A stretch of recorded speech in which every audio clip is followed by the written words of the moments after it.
In studio with us is Jennifer Jenkins. She's from Columbus, the IRS of Ohio, and we're going to talk about taxes, some things you might want to think about. First of all, it's not April 15th this year, correct? Correct.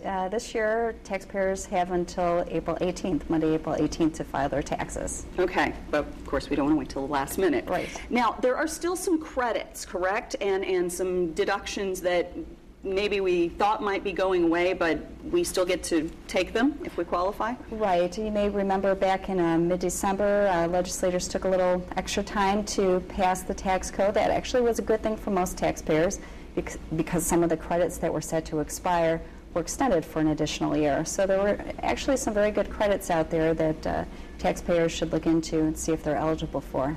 Including for people who are going to college? Yes, there are a couple great credits. American Opportunity Tax Credit, formerly known as HOPE. That can be worth up to $2,500 per student for qualifying educational expenses.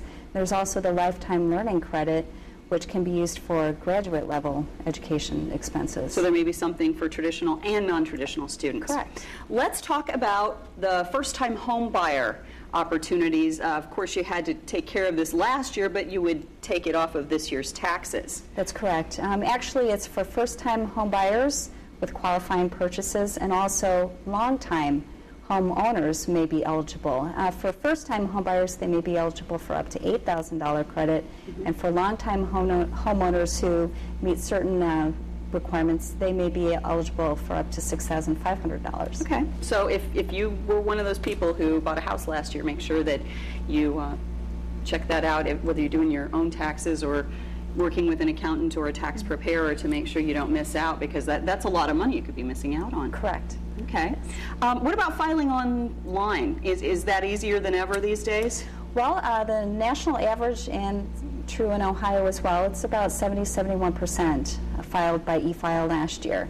So the numbers have risen steadily over the years. It really is a safe, quick, and easy way to do your taxes. Do you have to buy software, or are you able to just get on the IRS.gov website and get through some of it? Actually, the IRS website, www.irs.gov, offers free filing opportunities for anyone in any income bracket. For those who have earned $58,000 or less for 2010, they can actually access brand name tax software to use to prepare their taxes and e-file. For those who have higher incomes, they can use what are called free file fillable forms, which basically are a PDF that they can fill, and simple math calculations are done for them. Okay, good to know. So before you go out and spend money on one of those, big software packages, you might want to look at IRS.gov and see if you can possibly do it for free. Correct.